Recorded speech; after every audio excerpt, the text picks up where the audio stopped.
छात्रों, आज हम हिंदी उपन्यास के विकास क्रम पर चर्चा करेंगे। उपन्यास शब्द में उप अर्थात समीप और न्यास का तात्पर्य हुआ धरोहर या रखा हुआ, कि योग से बना है, जिसका अर्थ हुआ निकट रखी हुई वस्तु। इसमें जीवन का समग्रता में चित्रण होता है। और एक बात और आप लोग ध्यान रखिए, उपन्यास में कुल 6 तत्व होते हैं: कथा वस्तु, संवाद योजना, पात्र योजना, उद्देश्य, देश काल वातावरण और भाषा शिल्प। उपन्यास के संदर्भ में कथाकार मुंशी प्रेमचंद ने लिखा है कि उपन्यास मानव चरित्र का चित्र मात्र है। मानव चरित्र पर प्रकाश डालना एवं उसके रहस्यों को खोलना उपन्यास का मूल तत्व है। अब देखिए कि 19वीं सदी के नवजागरण के कारण भारत में आधुनिकता का आगमन होता है। आधुनिक युग में गद्य की लोकप्रियता बढ़ती चली गई। ध्यान से आप लोग सुनिएगा, आधुनिक युग में गद्य की लोकप्रियता बढ़ती चली गई और हिंदी उपन्यास की शुरुआत यदि कहा जाए तो पाश्चात्य प्रभाव का परिणाम है। लेकिन हम यह भी कह सकते हैं, पाश्चात्य को ही नहीं मानेंगे, भारतीय जो आख्यायिकाएं थीं, भारतीय जो परंपरा की आख्यायिका थीं, ये उसका भी विकसित रूप है। अब इस पर एक जटिल प्रश्न बनता है, लेकिन फिर भी उपन्यास भारतीय आख्यायिका परंपरा के अधिक नज़दीक है। जैसा कि विद्वानों ने अपने अपने मत से सुझाव दिया है। एक विद्वान हैं E.M. फोस्ट। उन्होंने उपन्यास को लाइफ बाय टाइम की संज्ञा देते हैं। एक दूसरे विद्वान हैं राल्फ फोक्स। इन्होंने उपन्यास को बुजुर्वा संस्कृति का महाकाव्य कहा है। तीसरे विद्वान हैं हीगेल। इन्होंने इसे मध्य वर्ग के महाकाव्य की संज्ञा देते हैं।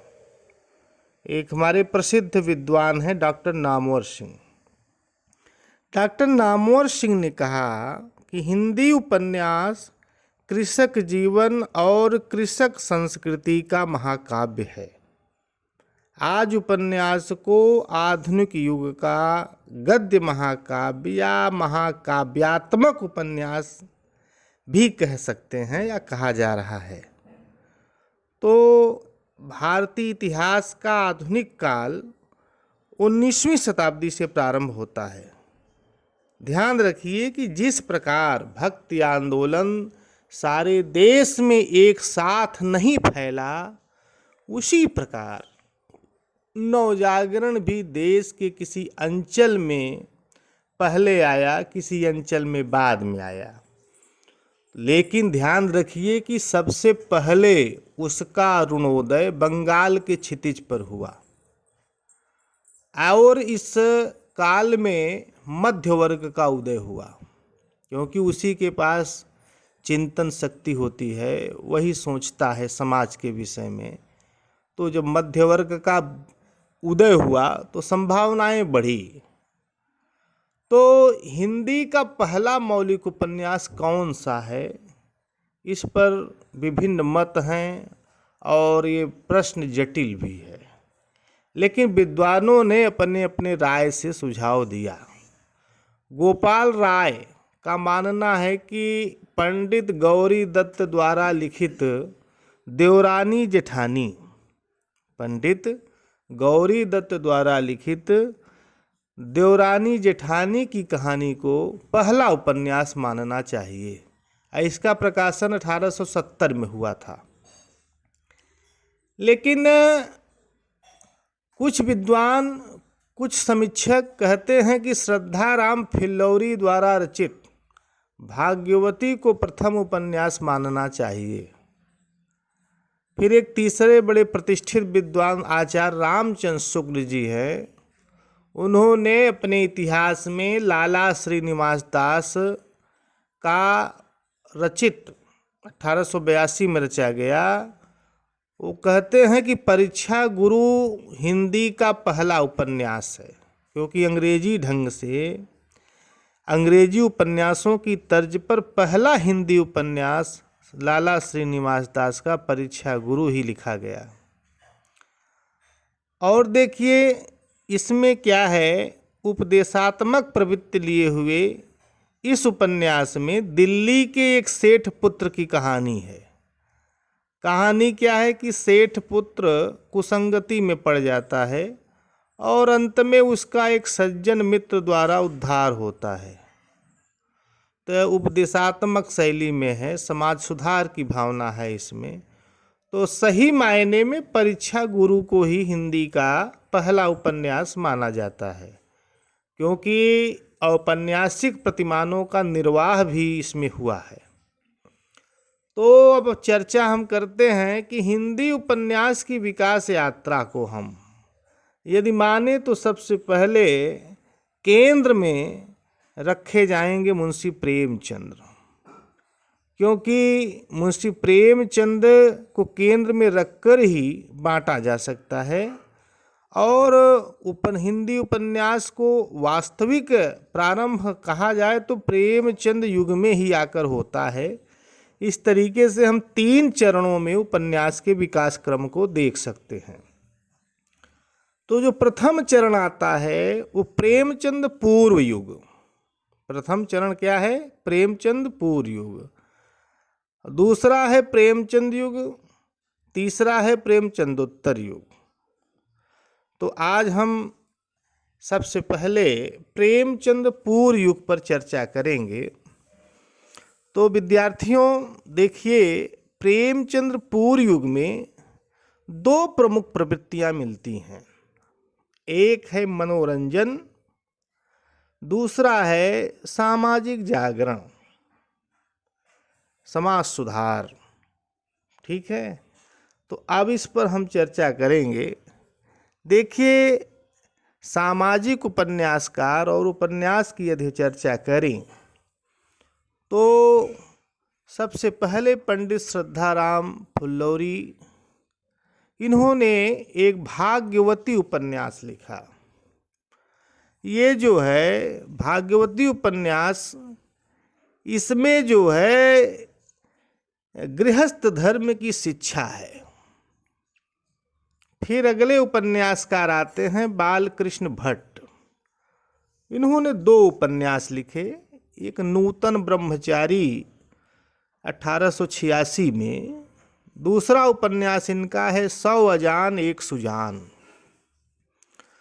तो इन्होंने नूतन ब्रह्मचारी में महाराष्ट्रीय ब्राह्मण विट्ठल राव के पुत्र ब्रह्मचारी विनायक के सरल व्यवहार के प्रभाव से डाकुओं के सरदार का हृदय परिवर्तन दिखाया गया है इस उपन्यास में। इसके बाद ठाकुर जगमोहन सिंह का एक प्रसिद्ध उपन्यास है श्यामा स्वप्न। इसमें श्यामा ब्राह्मण कुमारी और श्याम सुंदर क्षत्रिय कुमार की प्रणय कथा का एक काल्पनिक चित्र है। इसके बाद एक प्रमुख उपन्यासकार लाला श्रीनिवास दास, जिसकी चर्चा अभी हमने किया था, इनका प्रसिद्ध उपन्यास परीक्षा गुरु 1882 में लिखा गया। अपनी भाषा में यह नई चाल की पुस्तक है। लेखक ने नई चाल को समझाते हुए लिखा है इसमें कि अपनी भाषा में अब तक वार्ता रूपी जो पुस्तकें लिखी गई हैं, उनमें अक्सर नायक नायिका वगैरह का हाल ठेठ से सिलसिलेवार लिखा गया है। तो इसमें जो है परीक्षा गुरु हिंदी का प्रथम अंग्रेजी ढंग का मौलिक उपन्यास है, जिसकी चर्चा मैंने किया है अभी। और अगले उपन्यासकार कि पहले मैं बता दूं, परीक्षा गुरु का तात्पर्य ये है, लेखक ने कहा है कि जो बात 100 बार समझाने से समझ में नहीं आती, जो बात 100 बार समझाने से समझ में नहीं आती, वह एक बार की परीक्षा से मन में बैठ जाती है, और इसी वास्ते लोग परीक्षा को गुरु मानते हैं। इसी आधार पर लेखक ने अपनी इस कृति का नाम परीक्षा गुरु रखा है। यह रचना उपदेश प्रधान है। तो अगले उपन्यासकार हैं इसमें पंडित लज्जाराम मेहता। इनका धूर्त, रसिक लाल, स्वतंत्र, रमा और परतंत्र लक्ष्मी, आदर्श दंपति, बिगड़े का सुधार अथवा सती सुखदेवी, आदर्श हिंदू, इस प्रकार इन्होंने कई प्रसिद्ध उपन्यास लिखे। फिर इसी क्रम में राधा कृष्णदास जी ने निस्सहाय हिंदू 1890 में उपन्यास लिखा। इसमें जो है गोवध निवारण की भावना से प्रेरित होकर यह उपन्यास लिखा था। फिर प्रेमचंद पूर्व युग के बड़े चर्चित उपन्यासकार आते हैं, जिनका नाम होता है श्री किशोरीलाल गोस्वामी। इन्होंने कुल मिलाकर कहा जाए तो लगभग 65 उपन्यास इन्होंने लिखा है। और 65 उपन्यासों में जैसे इनके उपन्यास हैं त्रिवेणी व सौभाग्य श्रेणी, लीलावती व आदर्श सती, पुनर्जन्म व सौतिया डाह, अंगूठी का नगीना, ऐसे इनके प्रसिद्ध उपन्यास हैं। इस प्रकार से इसी क्रम में अयोध्या सिंह उपाध्याय, इन्होंने ठेठ हिंदी का ठाठ, इसको देवबाला के नाम से भी जाना जाता है। दूसरा उपन्यास इनका अधकिला फूल। ये दोनों इनके सामाजिक उपन्यास हैं। फिर इसी क्रम में ब्रजनंदन सहाय आते हैं। इनका उपन्यास सौंदर्योपासक और राधाकांत, ये दोनों इनके सामाजिक उपन्यास हैं। मन्नन द्विवेदी जी हैं, जिन्होंने रामलाल और कल्याणी नामक उपन्यास लिखे। तो अभी चर्चा हुई किशोरीलाल गोस्वामी को, जैसे कि आप लोग जान रहे हैं, सामाजिक और ऐतिहासिक, ये दोनों प्रकार के उपन्यास लिखे हैं। तो अब प्रेमचंद पूर्व युग में अनेक उपन्यास लिखे गए, जिनमें गंगा प्रसाद गुप्त भी ऐतिहासिक उपन्यास लिखे। इन्होंने नूरजहाँ, वीर पत्नी और कुमार सिंह सेनापति, जयराम दास गुप्त, ये भी ऐतिहासिक उपन्यास लिखे। इन्होंने कश्मीर पतन, रंग में भंग, और मथुरा प्रसाद शर्मा ने ऐतिहासिक उपन्यास लिखा नूरजहाँ बेगम। और इसी प्रकार बलदेव प्रसाद मिश्र, बाबू ब्रजनंदन सहाय ने लाल चीन नामक ऐतिहासिक उपन्यास लिखा। मिश्र बंधु भी लिखते हैं। मिश्र बंधुओं ने वीरमणि नामक ऐतिहासिक उपन्यास लिखा। तो इस प्रकार से इतिहास, सामाजिक उपन्यास, ऐतिहासिक उपन्यास, और इसी प्रेमचंद पूर्व युग में तिलस्मी अय्यारी भी उपन्यास लिखा गया, जिसमें कि इसके लिए बाबू देवकी नंदन खत्री बहुत ही प्रसिद्ध हैं। बाबू देवकी नंदन खत्री ने कई उपन्यास लिखे, जैसे चंद्रकांता इनका बड़ा प्रसिद्ध उपन्यास है। चंद्रकांता संतति ये 24 भाग में है। और फिर नरेंद्र मोहनी, वीरेंद्र वीर, कुसुम कुमारी, भूतनाथ। भूतनाथ इनका अधूरा उपन्यास है बाबू देवकी नंदन खत्री जी का। और इसमें इनके उपन्यासों में अय्यारीपन अधिक प्रसिद्ध, अय्यारीपन है, क्योंकि इसमें जो है मनोरंजन के उद्देश्य से भी यह उपन्यास लिखा गया। और इसके बाद जो है इसी युग में जासूसी उपन्यास भी लिखे गए हैं, जिसे घटनात्मक उपन्यास भी कह सकते हैं, जासूसी उपन्यास। तो सबसे बड़ा इसका प्रभाव ये रहा कि अंग्रेजी में सर आर्थर कॉनन डॉयल के जासूसी उपन्यास बहुत लोकप्रिय हुए और उसका प्रभाव पड़ा। उसका प्रभाव पड़ा। तो इसी जासूसी उपन्यास लिखने वालों में बाबू गोपाल राम गहमरी ने जासूसी उपन्यास लिखा। तो जैसे इनका अद्भुत लाश, गुप्तचर, बेकसूर की फांसी, बेगुनाह का खून, आज जासूस चक्कर में, जासूस की अय्यारी आदि इनके प्रसिद्ध उपन्यास है। बापू गोपाल राम गहमरी के बाद श्री रामलाल वर्मा ने चालाक चोर, जासूस के घर खून आदि कई उपन्यास लिखकर जासूसी उपन्यासों की परंपरा को जीवित रखा। तो इसी युग में अब आप देखिए कि अनेक उपन्यास लिखे गए और अनुदित भी हुए। इस युग में उपन्यास जो है अनुदित भी हुए। जैसे भारतेंदु के समय से ही हिंदी में उपन्यासों के अनुवाद की परंपरा आरंभ हो गई थी। प्रेमचंद्र पूर्व युग में सबसे अधिक अनुवाद बंगला साहित्य में किए गए। मराठी, गुजराती, अंग्रेजी, उर्दू से भी कुछ अनुवाद हुए। 19वीं सदी के उत्तरार्ध में बंगला साहित्य में बंकिम चंद्र चटर्जी, रमेश चंद्र दत्त, तारकनाथ गांगुली के उपन्यास बहुत लोकप्रिय हुए थे। इसलिए प्रारंभ से हिंदी में इन्हीं के अनुवाद प्रकाशित हुए। अब देखिए जैसे गदाधर सिंह जी थे, इन्होंने रमेश चंद्र कृत बंग विजेता और बंकिम चंद्र कृत दुर्गेश नंदनी का अनुवाद किया था। और इस तरीके से बाबू राधा कृष्णदास ने तारकनाथ गांगुली के स्वर्णलता का अनुवाद किया। पंडित प्रताप नारायण मिश्र ने बंकिमकृत राज सिंह, इंदिरा, राधा रानी का अनुवाद किया। तो देखिए कुल मिला के कहा जाए कि प्रेमचंद पूर्व युग के उपर्युक्त अनुदित उपन्यासों का हिंदी उपन्यास साहित्य के विकास में महत्वपूर्ण योगदान है।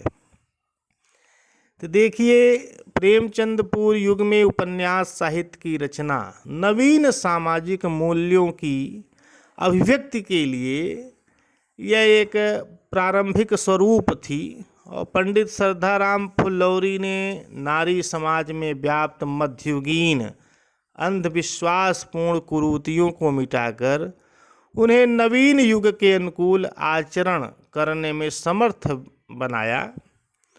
तो इस तरीके से कहा जा सकता है कि मुंशी प्रेमचंद्र को केंद्र मानकर हम लोगों ने उपन्यास को 3 चरणों में बांटा।